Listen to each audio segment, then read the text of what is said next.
एक बार की बात है, एक व्यक्ति एक महात्मा के पास जाता है और उनसे कहता है कि महात्मा जी, क्या मैं आपसे एक प्रश्न पूछ सकता हूँ। वो महात्मा उस व्यक्ति को प्रश्न पूछने की आज्ञा दे देते हैं।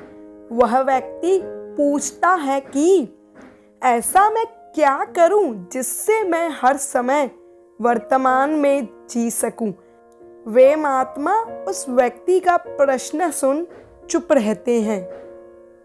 वह व्यक्ति सोचता है कि लगता है कि महात्मा ने मेरे इस प्रश्न को ठीक से सुना नहीं, और वो व्यक्ति दोबारा से अपने प्रश्न को दोहराता है।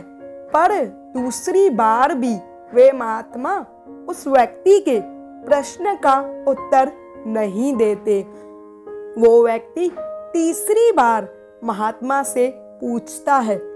महात्मा जी उस व्यक्ति की ओर देखते हैं और उससे एक प्रश्न करते हैं कि क्या तुम जमीन पर खड़े हो सकते हो।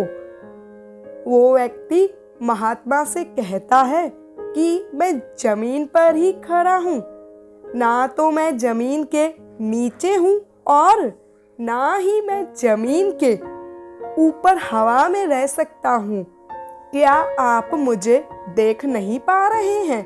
वे महात्मा उस व्यक्ति से कहते हैं कि मैं तो देख पा रहा हूँ, लेकिन तुम नहीं देख पा रहे हो। वह व्यक्ति कहता है कि महात्मा जी, मैं कुछ समझा नहीं। वे महात्मा उस व्यक्ति से कहते हैं कि जब तुम यह देख सकते हो कि ना तुम जमीन के नीचे रह सकते हो और ना ही जमीन के ऊपर हवा में रह सकते हो, तो क्या तुम यह नहीं देख पा रहे हो कि तुम चाहकर भी ना तो भूतकाल में रह सकते हो और ना ही भविष्य काल में रह सकते हो। जब तुम पहले से ही वर्तमान में हो और इससे ज्यादा वर्तमान में क्या ही रह सकते हो। तुम्हें यह बात समझनी होगी कि जीवन का अर्थ ही वर्तमान है, भूत और भविष्य नहीं है। तुम चाहकर भी भविष्य और भूतकाल में नहीं रह सकते, क्योंकि तुम्हारे पास इसके अलावा कोई विकल्प ही नहीं है। तुम उन भूतकाल के विचारों को सोचकर परेशान हो जिनका खुद कोई जीवित अस्तित्व ही नहीं है, या उन विचारों को लेकर परेशान हो जिनके बारे में तुम्हें पता ही नहीं है कि वो भविष्य में घटित होंगे भी या नहीं। वह व्यक्ति उस महात्मा से पूछता है कि मैं इन विचारों से कैसे छुटकारा पाऊं। महात्मा कहते हैं कि फिर एक और गलत प्रश्न। यह दिमाग जिसके पास इतनी क्षमता है कि तीनों स्थितियों में सोच सकता है, यह हमें प्रकृति के द्वारा दिया गया एक उपहार है। क्या तुम इसे खत्म करना चाहते हो। क्या उपहार को खत्म किया जाता है।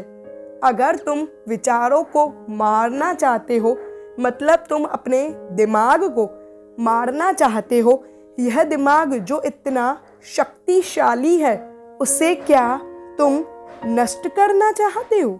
वह व्यक्ति कहता है कि तो अब आप ही बताइए कि मैं क्या करूं। मैं बहुत परेशान हूँ, मुझे कोई मार्ग नजर नहीं आ रहा है।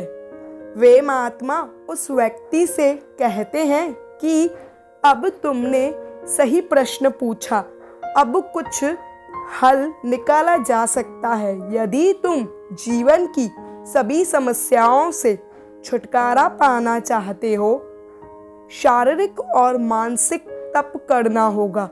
वो व्यक्ति उन महात्मा से पूछता है कि शारीरिक और मानसिक तप क्या है। शारीरिक तप का अर्थ है उचित आहार, उचित नींद और उचित व्यायाम। और मानसिक तप का अर्थ है ध्यान और खुद के साथ समय बिताना और बाहर के कचरे को भीतर आने से रोकना। वह व्यक्ति उन महात्मा से पूछता है कि कचरे से आपका क्या मतलब है। वो महात्मा कहते हैं कि तुम भली भांति जानते हो कि कचरा क्या है। कचरा वे बातें हैं जो तुम्हारे विकास को रोकती है और तुम्हारे इंद्रियों के द्वारा तुम्हारे भीतर प्रवेश करती है। यदि तुम सभी समस्याओं का अंत चाहते हो तो तुम्हें शारीरिक और मानसिक तप करना होगा। वह व्यक्ति उन महात्मा से पूछता है कि महात्मा, क्या शारीरिक और मानसिक तप करना इतना आसान है? वे महात्मा उस व्यक्ति से कहते हैं कि आसान नहीं है पर मुश्किल भी नहीं है, बस तुम्हें शुरुआत करनी होगी। इसीलिए शुरुआत आज से, अभी से, यहाँ से करो। अगर वीडियो अच्छी लगी हो तो इसे लाइक और शेयर ज़रूर कर दीजिएगा।